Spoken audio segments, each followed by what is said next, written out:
na hian ei ka thian te hi ka fak na neu se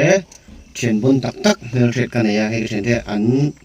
zai ni lovin rep an thiam khom mai hei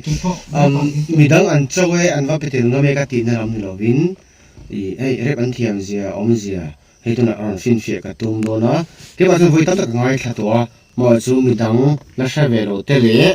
ai nge lo ei challenge om je chu va in sol pui se va in betel pui se ka tin lam ni lovin ka se om je zo chu hei an mani zo promote ka du wangin tiang zong kan ti do na ma ro chu ani hian mizo tong ero che du tu sam nen mang thiam lo wa ma tong ku ki tong hindi le english ero chen du sam nen ti ta ma se tu na hian an mani promote na shim shim thank you do na beat hi an shape ngai mi o beat ka play sa do na unity for me beat ka play sa do na chuan chu ta chuan on the spot in an rap do na chu mi tu na kan ma tha oh ne looks beat ka ke man ka du zong kan play nga beat ka du kan play do na Zephyr looks Mizo ka chan phong hok te isoi na kha nong tin tu ma kha ka play do na beat hi ke ma du du ka play do na chuan ei kan che pa jiria alu chu jiria lu jiria aran rakani mase looks in che ma chuan cookie english hindi mizo tongin amana mix se kang tahan om je chu kasuna tuna english ka ti english ne ra hindi english ne ra ti je o om je chu tu chu ne so ke man ka sau na om je chu karo so je ke karo so je na ma ma ne tuna amu sabera chuan introduction atangin kantana nga tungi ani tuna rep tur pai tungi ani introduction nga ama introduction pa in aron rep nga chimi khamu chu antinga mizo to aron rep nga chimi zo hindi english le cookie ama thiam so tanya le come into Zeri on the beach yeah again you know what I'm saying hey say bez ab zeng ingite sa do di thuga sa do ingite le pina ki pata ku ki chapa chu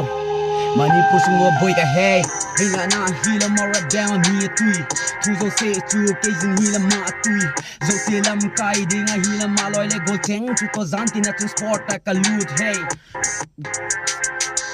man wait look so come on oh god listen to me I wanna pay for you, that's to me. Yeah, you know that people that talk too much. I really love is the people that talk too much. Damn, who the fucking bitch? Yeah, Ram. I don't care about you sing. I am pain life. You don't know, yeah. My feeling inside it emptiness. I wanna cry this sometimes, Miss Baby Girl. You don't know, you're the feeling inside. Baby girl, you're fisting it, trust me again, yeah. Sexy gift me pussy cap when you talk to shit. I know think about you everything I beat your back. I don't think about you shit for real. Yeah, you gonna see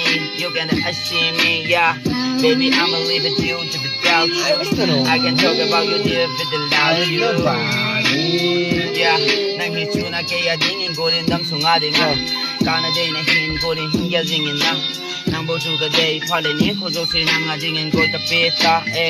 nam mer hoy na achu ke yadin phatam pizo se ka chulin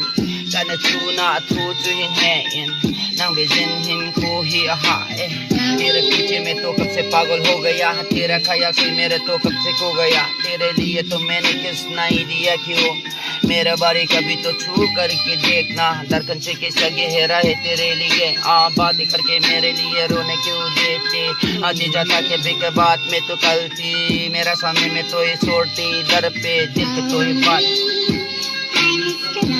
yes baby girl ingai to velo mo ka thin lung lai ril hi tan ta chon ka ting lo ti ka cheng alo ma le achan eng wang ngai du sang lo me ka tan ta chon ro lu